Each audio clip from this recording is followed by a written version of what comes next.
Electrical work is extremely hazardous and must only be carried out by a licensed professional. I didn't feel very safe, however, because in my case, the licensed professional was Geoff.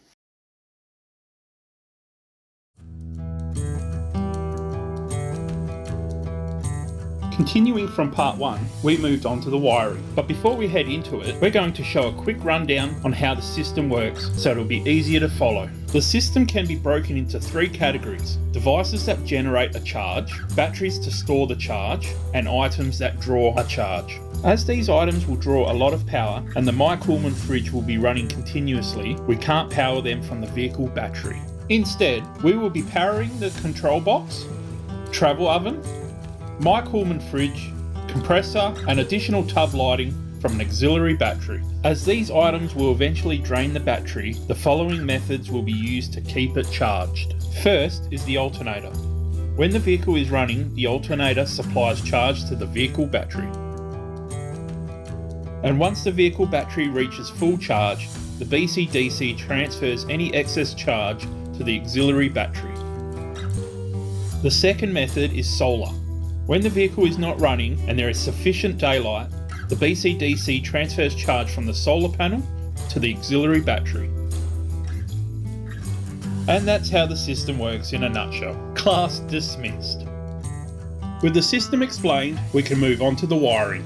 First, we remove the fridge from the enclosure to be able to access the space. Then, once we had decided on a layout for the wiring, we mounted a 60 amp MIDI fuse holder, DriveTech Smart Shunt module, and a 60 amp circuit breaker to the side wall of the rear enclosure. As seen in the model, we covered the terminals with moulded caps to prevent short circuits when the space is used as storage. With the external wires we fed through yesterday, we did the following. Ran the solar panel positive up to the control box and put it aside to terminate later. Ran the vehicle battery positive and connected it to the mounted MIDI fuse holder. Ran earth from chassis and connected to the mounted shunt. And ran the solar panel negative to the auxiliary battery's planned position, putting it aside to terminate later. Put a fuse in. Okay. You want to explain what we've done here so far? Solar in, main feed in, which is going through here. We've got this, got to go down to the shunt, which is the earth. And then I'm going to run the other earth of the solar down to the negative on the battery. This will be down to the negative on the battery. And that's power in to the BCDC, which is up over here. It's a little bit messy at the moment, but not my car. So you got to make a mess to... No, we'll cable tie it up and tie it up a bit. And yeah, should be right. Wrap it in marine carpet, covers everything apparently. No, I use black spray paint. Yeah, got that. Yeah, black paint. But yeah, no, we're just mounting fuses, fuse holders, pre-wiring. So what you're saying is we're actually doing it like legit, but it's not backyard mechanics. Well, no, it's not backyard. We're in the front yard. The front yard mechanics. So it's driveway finest. That's right. No, we've got to. We're trying to wire it and not. We're trying to make it easy accessible, so if we're out in the bush and something goes wrong, we can see clearly where everything is, and it's easier to troubleshoot. Troubleshoot, that's the word. Yeah. In other words, when we have a fire, we want to be able to see where it starts. Right. And if my fire extinguisher is the same age as my first aid kit. Mate, yours is from the Vietnam War, so it's not a fire extinguisher, it's a flamethrower. It could be a landmine for all I know. No, it's just trying to do it sort of neat. And yeah. It's a problem. We got a lot more wires, a lot more stuff to go in here, but we're ever evolving, and we're trying to. So we're just trying to basically, without over engineering everything, over engineered. We're having 3,000 watts of lithium battery going in. Yeah, we've got 3,000 watts of batteries. We've got 6,000 watts on our roof. It's going to be fantastic. Flux capacitor. Yeah, I'm going to be able to run the HMSA Sydney nuclear sub or something. It's going to be great. It's going to be good times. You'll have a fridge. Yeah. the best thing about your fridge is ice cream. Ice creams, yes. Ice cream, this cream, ice cream, ice cream. Yeah. And they don't call me the dessert slut for no reason. Well, yeah. We're going to have to get some of that whipped cream out again and lick it off people's nipples. Oh no. Oh, and no. I mean, well. Anyway, back to it. Before proceeding with further wiring, we drilled a hole in the lower part of the enclosure for wiring that will be fed to and from the auxiliary battery compartment. Then we fed through the solar panel negative from earlier and continued with the wiring as follows. Ran the solar panel positive from earlier up into the control box and connected it to the BCDC input, allowing the BCDC to collect charge from the solar panel. Ran a cable from the BCDC output down to the battery compartment, passing through the 60 amp circuit breaker where it will connect to the positive on the auxiliary battery, allowing the BCDC to charge it. Ran the vehicle battery positive from the MIDI fuse holder that we connected earlier up into the control box and connected it to the BCDC input, allowing the BCDC to collect charge from the vehicle battery. To power these outputs on the control box, we ran a cable from the positive bus in the control box down to the battery compartment, where it will connect to the positive on the auxiliary battery. Next, we mounted an Anderson socket to the enclosure wall for the fridge power plug, running the positive to the battery compartment where it will connect to the auxiliary battery, and negative to the earth on the shunt. From here, we ran an earth from the shunt to the battery compartment where it will connect to the battery negative. Then, ran an earth from the shunt up into the control box and connected it onto the negative bus.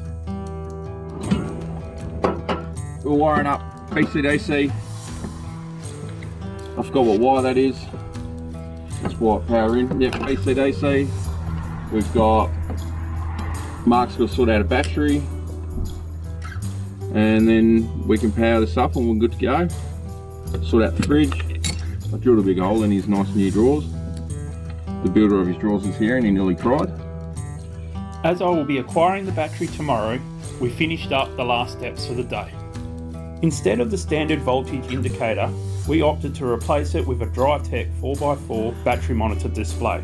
This will supply additional battery readings such as percentage, current draw and wattage. Using the supplied data cable, we connected the battery monitor to the integrated port on the shunt included with the kit.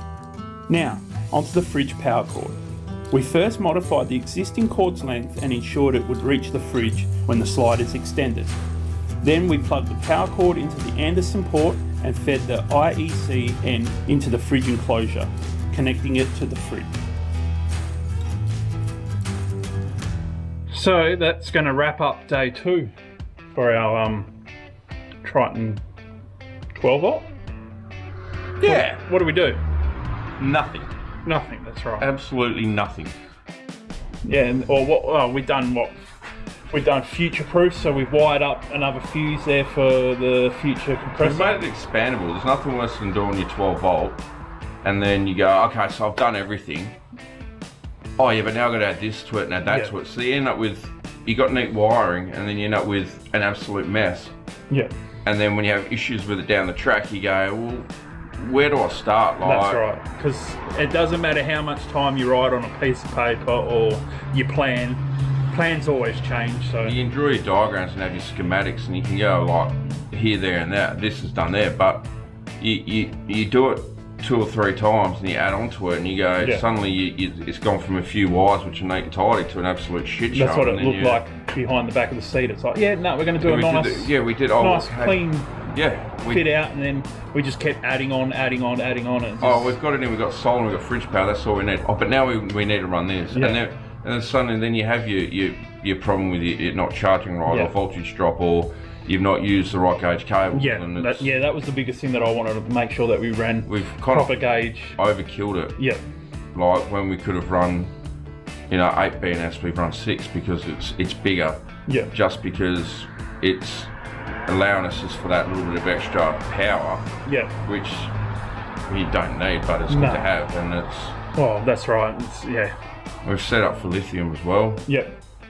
So, yeah, well, that's the big thing. Like now, I'm gonna have to go out. I'll go get a battery for it because we didn't want to run it. Like I've got the batteries there, the AGM batteries, but this is future proofing. Like AGM, you can only use 50% of that's battery right. out, so you're gonna have, and for weight as well. So if you want a decent battery bank, you're gonna have a lot of weight in the back of the car. Yeah, and a lot of weight in the back of the car just adds on to. Now I've got to do my suspension again, now I've got to do this, now I've got to do that, whereas you get a lifting which weighs bugger all compared to AGM, yeah. you're good. I've got heaps of room there, so I'm just going to go and, I'll put Ray in there. Yeah, that's going to be his little cubby house. I haven't told him that yet. Yeah, not yet. That's great.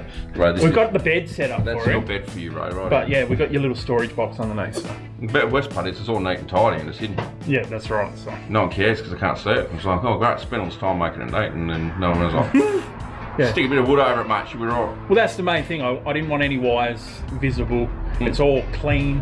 I've got that area up the top there for charging, like cameras and phones and whatever, So it's going to work out perfect, I reckon. And drones. And or I guess some of the boys can teach us how we to crash we can even put like a charcuterie board up there. Oh, it's great. Yeah, so no. Yeah. But anyway, guys, leave you there. Tune back in next. Next day when we fitting it out with the battery and that, and yeah. Cheers. Thank you. Hopefully the car doesn't burn down, eh? No, it won't burn out. You got good insurance? Yeah. Oh. Yeah. Sure. Nothing frightens that Triton, mate. Nothing frightens the Triton. Just the fuel bill.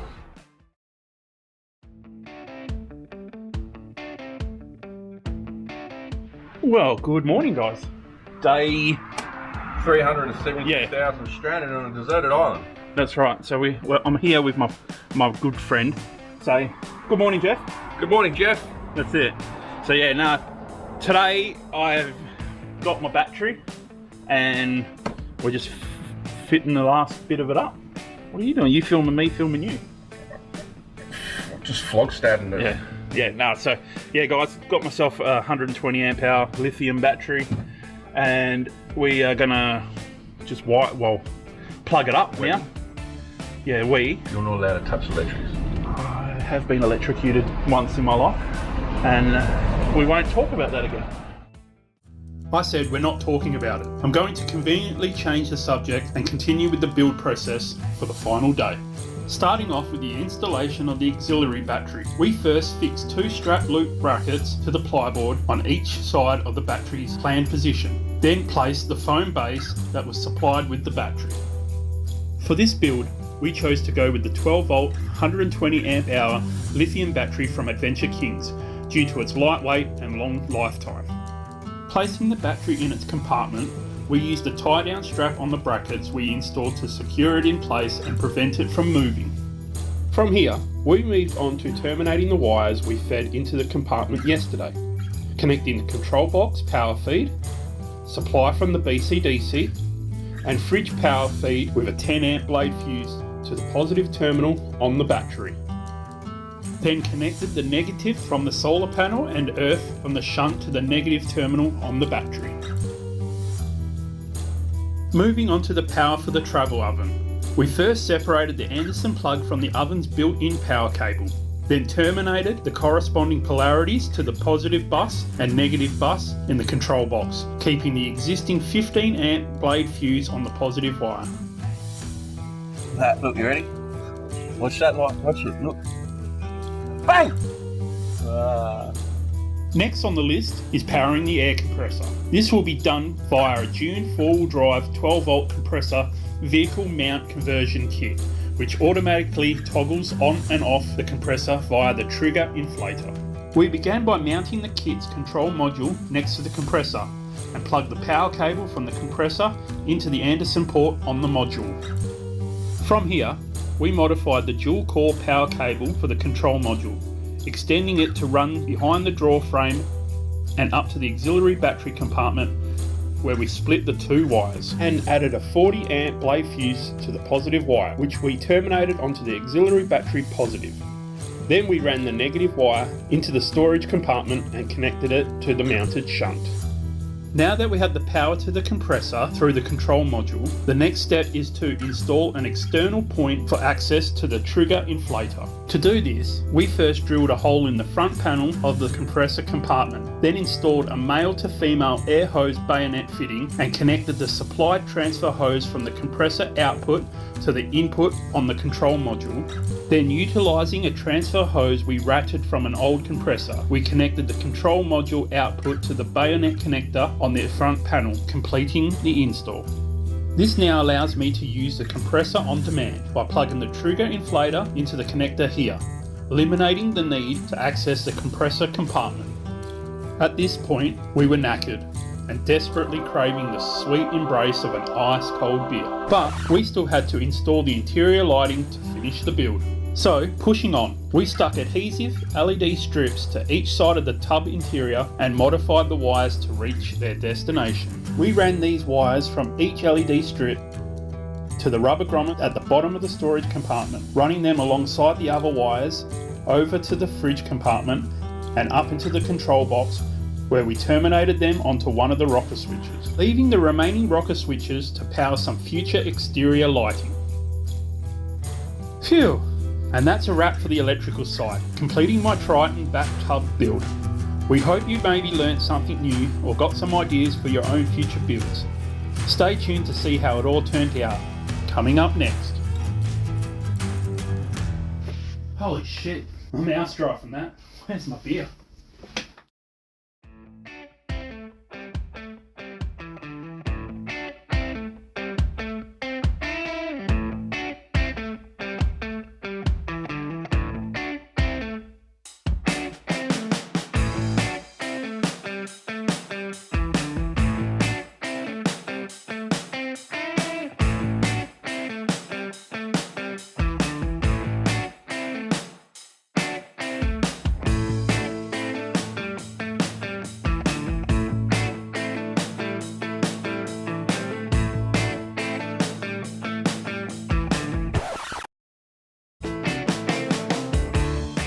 Well, we've made it to camp and just thought I'd show my new setup in the back.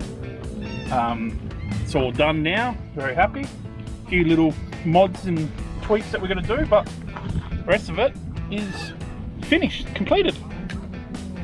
Got cold beers, got ourselves a side and pantry full of all the good stuff, and even got a clean road chef. And yeah, nothing better than a cold beer at the dam. Who wants beer? Straight into this one. Come grab beer. After you, Geoff, you're on camera duties, mate. No beers for you, thank you. Yeah, boys.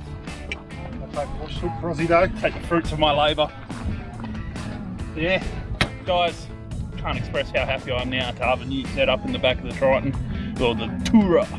Tura! So yeah, now let's just enjoy it. This is what it was made for. I'm gonna enjoy it. Where's Marc's beer? Funny you asked. Let's get one. Is that a Slider Solutions fridge slide? It is a Slider Solution fridge slide. Australian made, Australian owned, and quality at its best. Anyway guys, I'm going to get into this beer. I'm going to enjoy it with the boys. Thanks for watching. Hit the like, subscribe, and we'll see you on the next one. Cheers.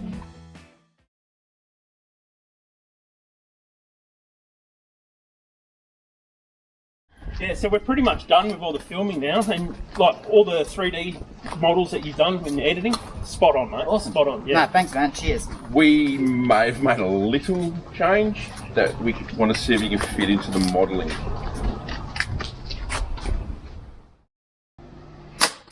Little change. Do you think he likes it?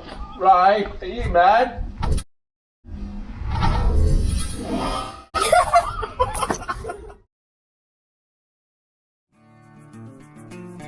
Acetone 4x4 is supported by Razor Mechanical Services, JM 4x4 Suspension, and Slider Solutions. You can find all these guys on Facebook or Instagram. If you have enjoyed our video, please like, subscribe, and get notified for more content. Thanks for watching, Legends, and see you next time.